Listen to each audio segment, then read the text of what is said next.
শুভ নববর্ষে সকলকে শুভনন্দন জানাচ্ছি। সবাইকে অনেক অনেক নমস্কার। ভালো থাকবেন সকলে। বাংলার একটা ঐতিহ্য, বাংলার একটা গরিমা আছে।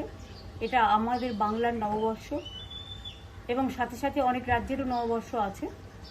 আমি সকলকে বলবো, বাংলা সংস্কৃতি সম্প্রীতির পীঠস্থান এবং সমস্ত সামাজিক সংস্কারের, জাতীয়তাবাদের আন্দোলনের, স্বাধীনতা সংগ্রামের পীঠস্থান, বাংলা সংস্কৃতির পীঠস্থান, বাংলা সর্বধর্ম সমন্বয়ের পীঠস্থান, সংহতির পীঠস্থান। সব ধর্ম, বর্ণ, জাতি বিশেষে সব মানুষ ভালো থাকুন, সুন্দর থাকুন। আর তৃণমূল কংগ্রেস সরকার আপনারা দেখেছেন, কেন্দ্রীয় বঞ্চনা সত্ত্বেও আমরা প্রায় 105টা সোশ্যাল স্কিম করেছি, জন্ম থেকে মৃত্যু অবধি সব মানুষের জন্য। আগামী দিনও সব মানুষ যাতে ভালো থাকে সেটা দেখাই আমাদের আসল উদ্দেশ্য। দিল্লির জমিদাররা অনেক অত্যাচার করছে, ভোট কাটছে,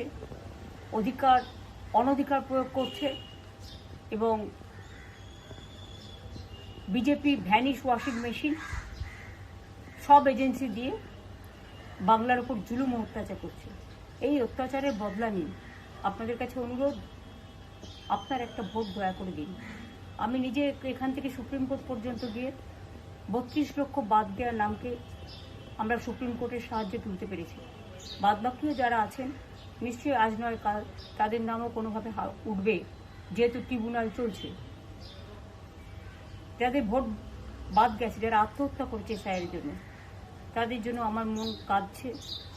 আমি জানি একটা পরিবারে 4 জন ভোট দেবে, একজন ভোট দিতে পারবে না, সেটা কেউই মেনে নিতে পারে না। তাই আসুন, আমরা দাঙ্গা নয়, রক্ত নয়, সন্ত্রাস নয়, অত্যাচার নয়, ওরা অনেক চমকাচ্ছে দিল্লি থেকে, কোনো চমকানি নয়। আসুন আমরা নতুন ভোট নিয়ে আসি, শান্তি সম্প্রীতির বার্তা দিয়ে, সংস্কৃতির বার্তা দিয়ে, সকলকে ভালোবেসে। এই বাংলাকে যদি ভালো রাখতে হয় তাহলে মনে রাখবেন, গণতন্ত্রের পীঠস্থান হচ্ছে আপনার নির্বাচন, এবং নির্বাচনটা হচ্ছে, এটা হচ্ছে মানুষের একটা উৎসব, ভোটের উৎসব।